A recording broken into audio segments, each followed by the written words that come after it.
कृष्णा। कल बहुत बड़ा दिन है क्योंकि राखी है, ये तो हम सब जानते हैं।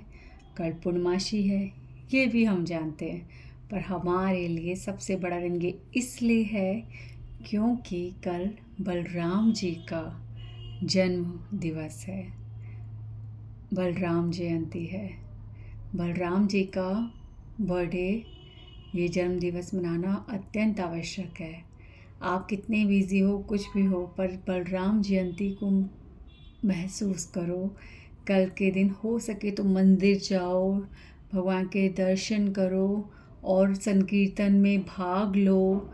उनका उनका अभिषेक देखो। एक अभिषेक के दर्शन करने से हमारे करोड़ों पापों के नाश होते हैं। भगवान का अभिषेक बहुत पवित्रता, शुद्धता और भक्ति हमारे हृदय के अंदर लाता है। इसलिए अभिषेक देखना बहुत आवश्यक होता है। अभिषेक बहुत दिव्य होता है, एक दिव्यता उत्पन्न करता है हमारे हृदय में वो। तो बलराम जी कृष्ण अवतारे ज्येष्ठ हैला सेवार कारण, कृष्ण के काराइला नाना सुख आस्वादन। इस जन्म में जब भगवान कृष्ण जब जन्म लेते हैं और बलराम जी बड़े भाई बनते हैं, राम जी के साथ छोटे भाई लक्ष्मण बने। पर यहाँ पे इस जन्म में भगवान बलराम जी कृष्ण के बड़े भाई बने हैं। क्या उन्हें सेवा करना पसंद नहीं था लक्ष्मण बन के? बिल्कुल पसंद था। वो तो नाना प्रकार से भगवान की सेवा करते हैं। कौन सी चीज़ ऐसी है जिसमें उनका भाग नहीं होता? गरुण देव जी भी उन्हीं की शक्ति है। सब जो है, कुछ भी भगवान का छत्र, भगवान की शैया, भगवान का खट्टा, भगवान के कपड़े, भगवान का सिंहासन, आभूषण, भगवान का आराम निद्रा भी सब बलराम जी है।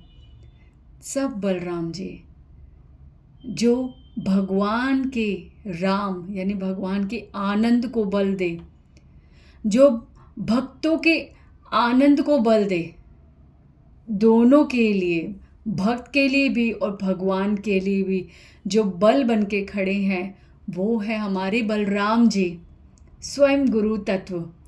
तो ये जो सेवा का आनंद है, भक्त जो होता है ना, वो भगवान को हर प्रकार से सेवा देना चाहता है।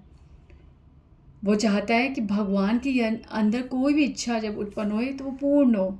तो भगवान के अंदर भी इच्छा होती है कि मैं किसी की सेवा करूं, मेरा कोई बड़ा भाई हो। तो ये इतनी शक्ति किसमें है जो भगवान की इस इच्छा को पूरा करे कि भगवान की सेवा लेना चाहे? सोचो सोचो। तो वो है हमारे बलराम जी। आपने कभी चित्र देखा होगा कि बलराम जी लेटे हुए हैं और कृष्ण बलराम जी के पैर दबा रहे हैं। कितना सुंदर चित्र है ये, कितना सुंदर। भगवान आनंद ले रहे हैं, सेवा आनंद। बलराम जी उनको ये आनंद दे रहे हैं। बलराम जी देखो, बलराम जी में राम जो है वो आनंद है। जब नित्यानंद बोलते हैं तो नित्य आनंद। बलराम जी आनंद का स्वरूप है। उनका काम ही आनंद देना है। वो ऐसा कोई भी व्यक्ति नहीं है जो उनकी शरण में जाए और आनंद को प्राप्त ना करे। ऐसा हो ही नहीं सकता। तो सबसे सर्वोपरि, सबसे मुख्य जो उनके लिए है वो है भगवान। क्या उनको आनंद नहीं देंगे? तो कृष्ण को बहुत आनंद आता है। कभी कभी ऐसी स्थिति होती थी कि कृष्ण मना करना चाहते हैं, पर ऑब्लिगेशन क्या होता है, बड़ों की बात मानना क्या होता है, उसको टाल नहीं सकते। उसको कह ना चाह के भी कभी कभी मानना पड़ता है। ये स्वाद भी किसने दिया? बलराम जी ने। बलराम जी ने। तो कृष्ण बहुत आनंद लेते हैं छोटे भाई बनकर, और ये सुख देते हैं हमारे बलराम जी।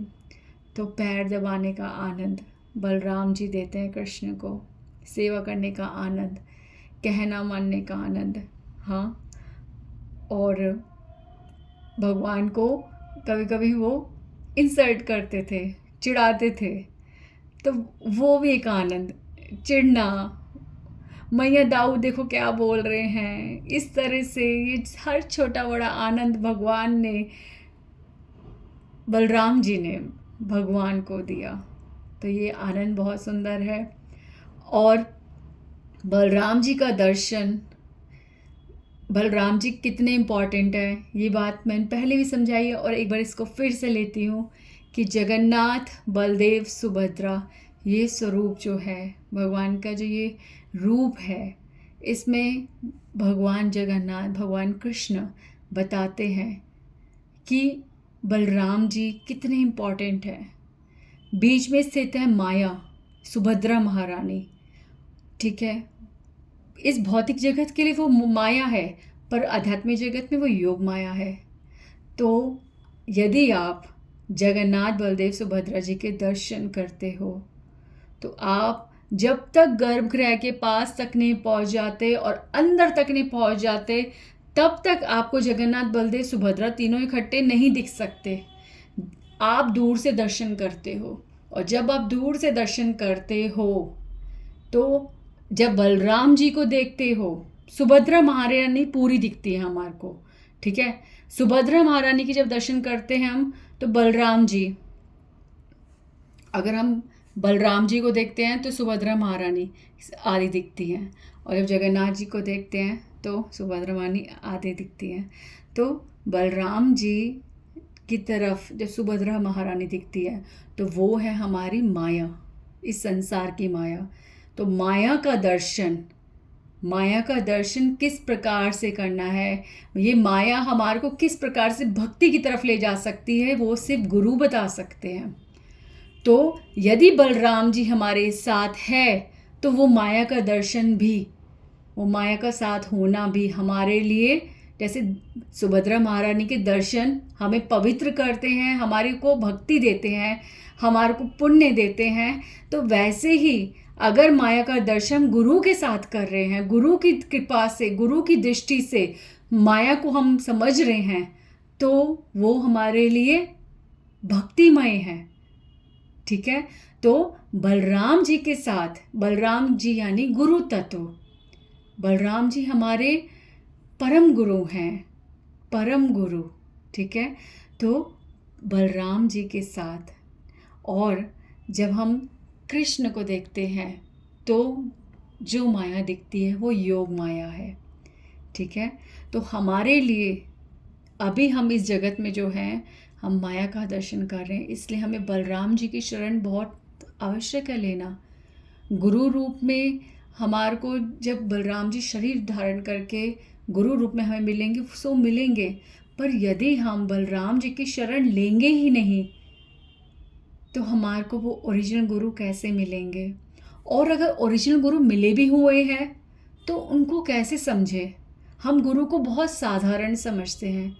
गुरु एक शुद्ध भक्त है, गुरु भगवान के नित्य पार्षद है, गुरु किस प्रकार से माया मुक्त होते हैं, गुरु कितने साधारण दिखते पर वो कितने दिव्य होते हैं, ये सब बातें हमें कतई ही नहीं समझ आ सकती जब तक बलराम जी की कृपा ना हो, क्योंकि परम गुरु वो हैं।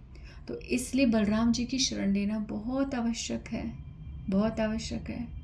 जगन्नाथ, बलदेव, सुभद्रा, ये तो मूल रूप से हमारे को इनके दर्शन करने चाहिए और उनसे कृपा प्राप्त करनी ही चाहिए।